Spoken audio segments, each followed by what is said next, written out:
जय माँ काली दोस्तों, मधुर के माँ काली शक्ति ज्ञान में आपका हार्दिक स्वागत है। आज का विषय है जाप क्या होता है और उसे किस प्रकार किया जाता है।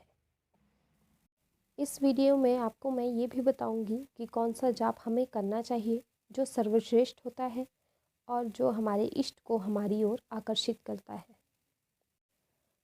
जाप 3 प्रकार के होते हैं। पहला वाचिक जाप, दूसरा उपांशु जाप, तीसरा मानसिक जाप। जब हम जाप करना शुरू करते हैं तो सबसे पहले आता है वाचिक जाप। वाचिक जाप में हम ज़ोर ज़ोर से बोल कर जाप करते हैं ताकि आपके मंत्रों का आप स्पष्ट होकर उच्चारण कर सकें। इसलिए वाचिक जाप को सबसे पहले करने के लिए बोला जाता है, जिससे हमारा मंत्रों का उच्चारण स्पष्ट होता है। बहुत सारे ऐसे लोग हैं जिन्हें मंत्रों का उच्चारण सही से करना नहीं आता है। उनको ये जाप करना अनिवार्य होता है। दूसरा जाप है उपांशु जाप। उपांशु जाप होठों से किया जाता है, जिसमें आपको बोलना तो है परंतु आपकी आवाज़ किसी को सुनाई नहीं देनी चाहिए।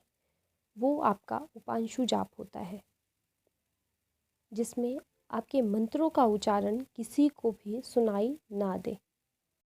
अब तीसरे जाप की बात करते हैं, वो है मानसिक जाप। मानसिक जाप में ना तो मुंह हिलता है, ना जीवा और ना ही होठ हिलते हैं। ये जाप मन ही मन में किया जाता है। जैसे जैसे आपको इस जाप को करते हुए समय होता रहता है, वैसे ही ये आपके मन में स्वयं चलना शुरू हो जाता है। जिस प्रकार हमारे हृदय की धड़कनें चलती हैं, उसी प्रकार हमारे हृदय की धड़कनों की तरह ये मंत्र जाप भी स्वयं होता रहता है और ये जाप आपको बहुत ही ज़्यादा फल देता है। जापों में मानसिक जाप सबसे उत्तम होता है। मानसिक जाप को सबसे उत्तम इसलिए बताया जाता है क्योंकि मानसिक जाप मन को एकाग्र करने में सक्षम होता है और बहुत ही जल्दी आपके मन को एकाग्र भी करता है, जो आपकी आत्मा से मानसिक जाप को जोड़ता है। अब बात करते हैं कि मानसिक जाप किस प्रकार किया जाता है। मानसिक जाप आपको फल तो बहुत जल्दी देता है, परंतु ये जाप करना बहुत मुश्किल होता है। और अगर आप मानसिक जाप करना चाहते हैं तो सबसे पहले आपको वाचिक जाप करना आवश्यक होता है, क्योंकि मानसिक जाप मन को एकाग्र करता है। जब आप अपने मन को एकाग्र करते हैं तभी मानसिक जाप होता है।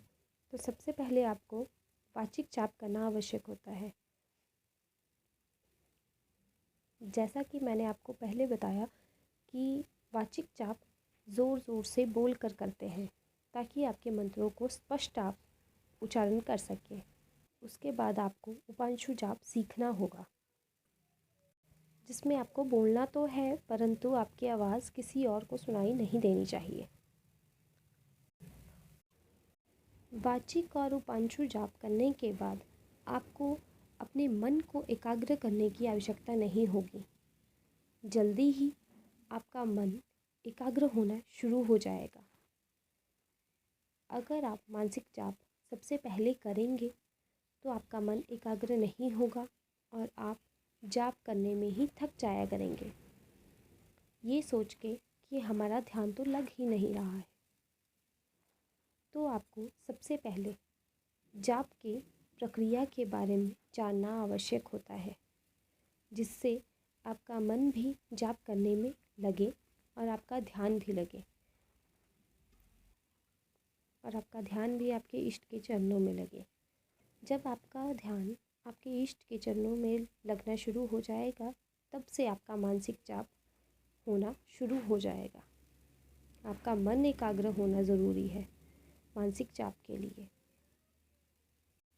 आशा करती हूँ कि आपको मेरे इस विषय से कुछ सहायता मिली होगी और आपको मेरे द्वारा दिया गया ज्ञान पसंद आया होगा। अगर आपको इस विषय से संबंधित कोई भी प्रश्न है तो आप नीचे कमेंट बॉक्स में ज़रूर लिखें। जिससे मैं आपकी सहायता कर सकूं। जय माँ काली, जय माँ दुर्गे।